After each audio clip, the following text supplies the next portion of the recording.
This episode is brought to you by Progressive Insurance. Fiscally responsible, financial geniuses, monetary magicians. These are things people say about drivers who switch their car insurance to Progressive and save hundreds. Visit progressive.com to see if you could save. Progressive Casualty Insurance Company and Affiliates. Potential savings will vary, not available in all states or situations.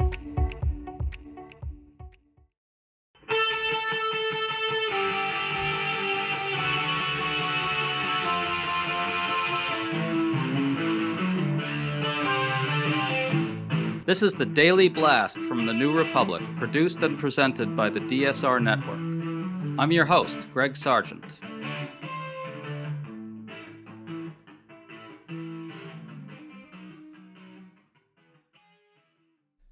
In a speech to military officials, President Trump offered some of his most explicitly fascist remarks yet.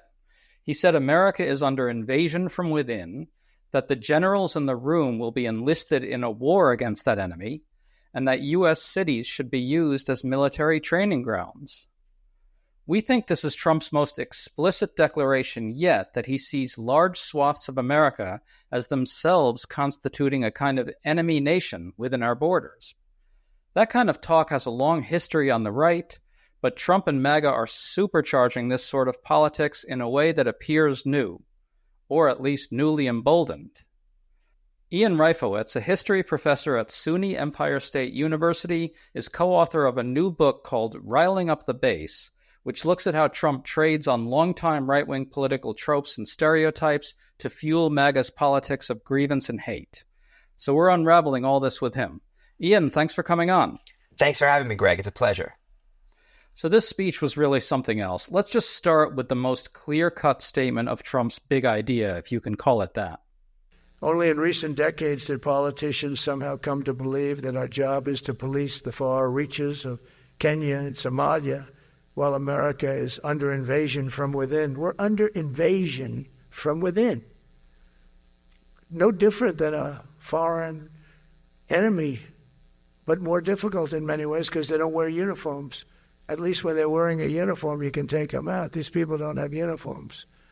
But we are under invasion from within. We're stopping it very quickly. So the key thing here is the deliberate and very conscious erasing of the distinction between foreign and domestic enemies.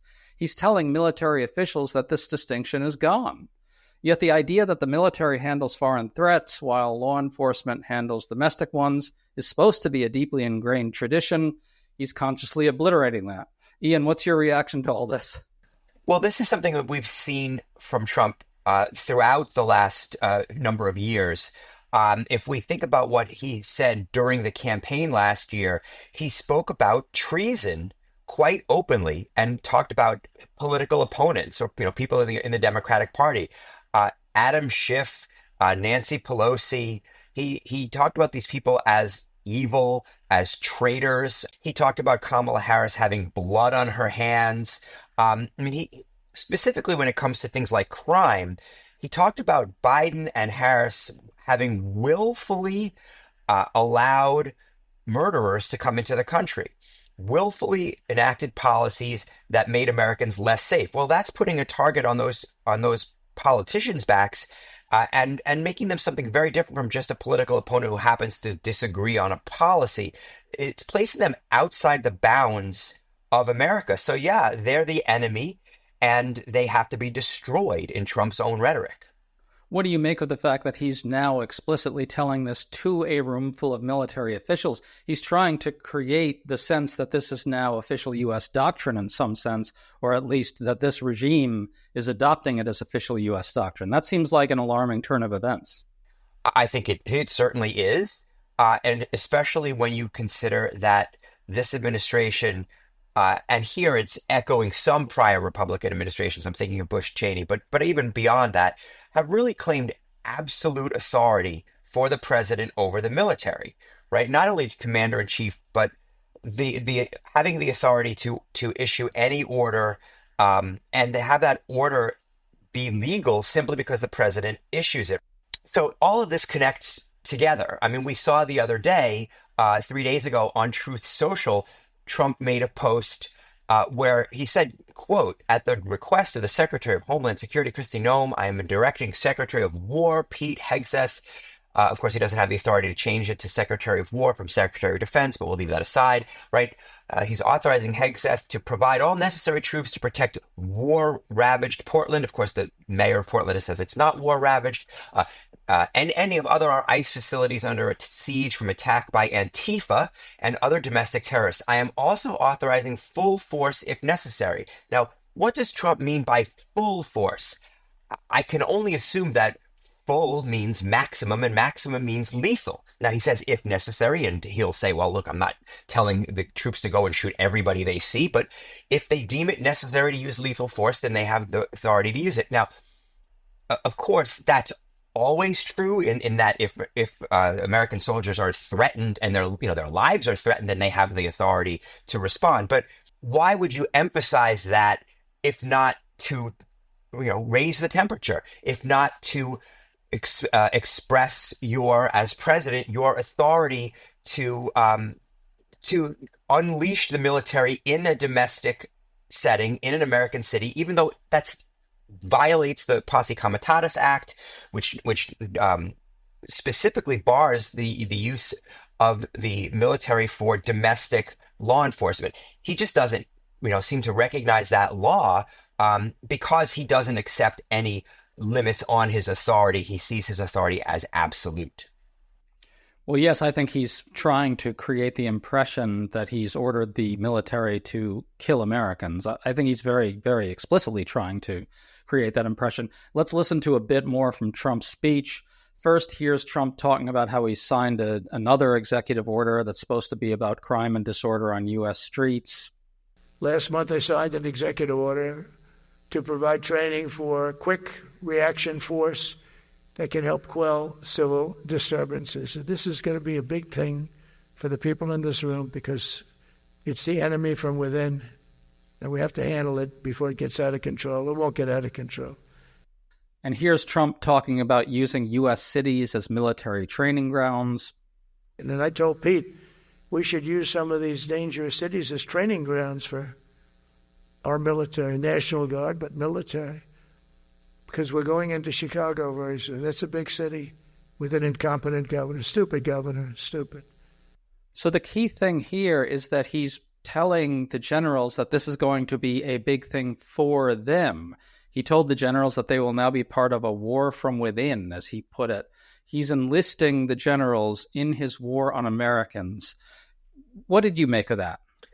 Well, one of the most important elements of any constitutional democracy, including our own, is that the military are not involved in politics. And I think what's so dangerous here is that you've got a president who's trying to get at least the sense. Maybe he's talking to people outside the room, trying to get their sense, them to see this impression. But he's trying to give the American people the sense that the military is on his side, and the military is against, or at least will be used against, his opponents. He divides the people of the country into two groups: Americans, who are on his side, and the enemy. And here it's the enemy within. Well, the enemy within are fellow Americans. They're fellow Americans, and he is trying to paint them outside that circle. And he did talk about Schiff and Pelosi as the enemy within. I believe he talked about them as worse than China, worse than Russia. So we're talking about a divisiveness that really is beyond anything that we've seen from any other president or even major presidential candidate. To stay up to date on all the news that you need to know, there's no better place than right here on the DSR Network. And there's no better way to enjoy the DSR Network than by becoming a member. Members enjoy an ad-free listening experience, access to our Discord community, exclusive content, early episode access, and more. Use code DSR2025 for a 25% off discount on sign-up at thedsrnetwork.com/buy. That's code DSR2025 at thedsrnetwork.com/buy. Thank you, and enjoy the show.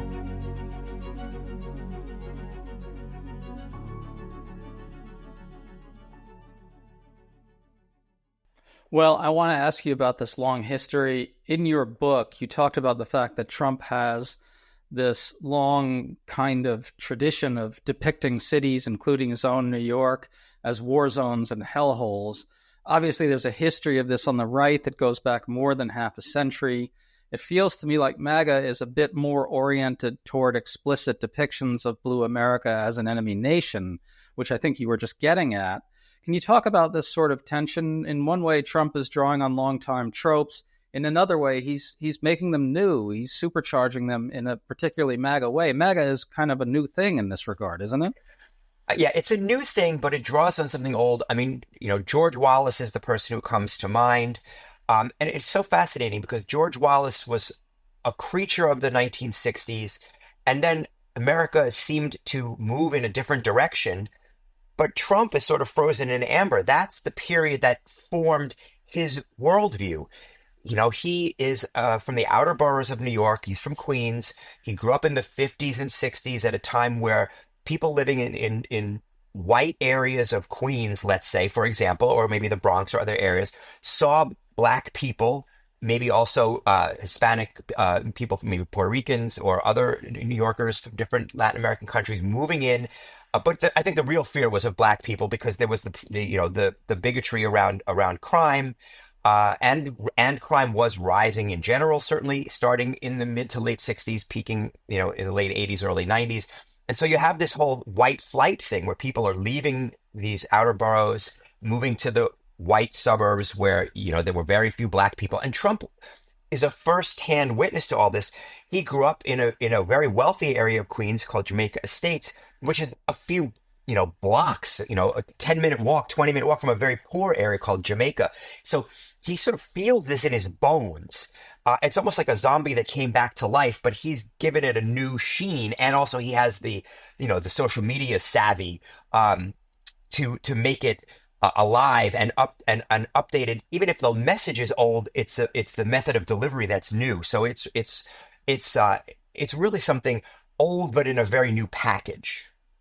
Well, I'm really glad you brought up Trump's part of Queens. I actually spent some time in that part of Queens when I was younger, when I was a kid. It actually is an elite enclave, and this is something that's lost on a lot of people who don't know New York. Jamaica Estates was the place where lawyers, judges, lobbyists, people like that lived. They were mansions, and as you say, it was really right down the block from some really much rougher territory in Queens. And so when Trump kind of plays the outer borough kid or whatever, that whole shtick he does, and sometimes his supporters call him a Queens kid and an outer borough guy and all that sort of shit, it really is sort of funny because he was actually quite a pampered young man in his way. You reminded me a little bit of something John Gans wrote recently, that Trump's brain broke in like 1989 when when all this stuff came to a head. A lot of the racial politics came to a head. But thank you for bringing up the Jamaica Estates angle. It's important. People don't know it. Well, and I should tell you, I'm also a Queens kid. I was born in Hollis. I was born in a sort of a more working class, lower middle class area. And Jamaica Estates was a 10-minute walk for me. And my family lived there for 50, 60 years. Jamaica Estates is sort of between where I grew up in Hollis and then Jamaica, which was a little further south. So I know this area, intimately as well. Jamaica Estates, it looks like a leafy Westchester suburb. But it's not far from the subway, 5 minutes, 7-minute walk from the subway. So Trump saw all of this. He also was in New York in the 80s, in the mid 70s, Ford to city dropped dead, right? The city was at its low point. He got a lot of political attention for his racially charged, and I think that's a euphemism, language around the Central Park jogger who was attacked, and then these 5 young men were accused, and a confession was wrung out of them illegally, or a false confession was wrung out of them, and they eventually were exonerated. One of them now serves in, I believe, the New York City Council. Yusuf Salam, I believe, is his name. So Trump is intimately connected with crime, and his fears, real or not, and I think they're probably real, and even more so because they're from his own childhood, something that he's able to project out, right? He wants people to be scared of crime, and he wants people to be scared of Democrats. And so he talks about Democratic policies on race and housing as causing crime to come to your suburbs, your lovely, he doesn't have to say white, but your lovely little suburbs. And he wants to keep the bad people where they belong. I mean, it's Wallace era, if not segregation openly, certainly indirectly. But that's at the heart of these policies and this rhetoric. And, in the other direction from Jamaica Estates is a very, very middle class, even slightly upper middle class part of Queens, which is filled with exactly the kinds of voters who could be appealed to with that kind of rhetoric, at least maybe some percentage of them. They kind of moved from the Democratic Party to the Republican Party, I guess from 1964 to 1968 is basically the progression. And Trump was in the middle of that happening in New York as well, I think. Yeah, I think you're right. I mean, the suburbanization of the middle class white population, and there are parts of Eastern Queens, not that we want to get too geographically, narrow, but that are really basically suburbs. They feel like suburbs. And it was about the people sitting there were afraid, and they would use words, they would talk about, a deluge, right? They're afraid of the people moving, and, the whole idea of redlining, and Trump's own history of racial discrimination in housing is all about keeping Black people out of white buildings, white neighborhoods, white streets. So all of these things are connected in his worldview that he would, it comes from his childhood, but it informs his presidency. And now he's talking about it right in front of the military elite of the country. I want to listen to how Senator Ruben Gallego of Arizona, a Democrat, responded to Trump's threat to use cities as military training grounds. Look, the president's an idiot. He doesn't actually understand how the military works. The first thing it's going to be is that most U.S. citizens will stand against that in civil protests. And you'll have many of us joining them in that if they try to do such a thing. Number two, the oath that our members of the military take, they will not be firing upon their own men and women, their own neighbors. Only, again, an idiot like Donald Trump would believe that such a thing. And thirdly, we'll do everything within a constitutional power to make sure we hold anybody accountable should they ever do something of that nature. And whether it's now or when this president is gone, anybody that engages in that type of action against our civilian military will be held accountable one way or the other. It's worth noting that Senator Gallego has actual combat experience, unlike Trump. I want to point out that there's an argument for responding like Gallego does here with contempt and ridicule. Trump is clearly and visibly right here in mental and physical decline. He's failing on many political fronts. And here he's clearly trying to make himself appear strong. He's going to unleash the military on us. But of course, at the same time, the authoritarian threat is deadly serious. It's absolutely real. It seems like the key here is getting this balance right, but I do think mockery has to be a part of the equation. What do you think? I do think Senator Gallego does a really good job of balancing a number of things. One, he pushes back using mockery. He pushes back against Trump's projection of strength. Two, Gallego does that. He resists Trump, but he doesn't do it in a way that would allow him to be painted as too far left, right? Because that's a tricky thing for Democrats, right? Can you be anti-Trump without being sort of off the outside of the mainstream in terms of far left? Because Gallego is very clear. Anybody who attacks a member of the military or a member of law enforcement is outside the pale. He doesn't accept that. So he's making some clear boundaries, right? He rejects the extreme on the left, but is as strong as anybody else, whether left or center, on pushing back against Trump. He strikes a very important balance. Look, Democrats have to really walk a tightrope here if they're going to be successful against Trump. He is a skilled, communicator, even if he is a poor communicator by maybe traditional presidential standards, because he knows how to move people. I mean, not to tout the name of the book, but it's called Riling Up the Base. He knows how to rile up his base. And his base was, even though it's maybe about a third of the country, it was enough to propel him to the leadership of the Republican Party, and then to eke out a couple of presidential wins and give him what he has now, which is the position as the most powerful person in the world, and clearly, I think, the dominant political figure of the last 10 years, for better or worse. Maybe the through line here is that in situations where Trump is really politically weak, he falls back on that riling up the base.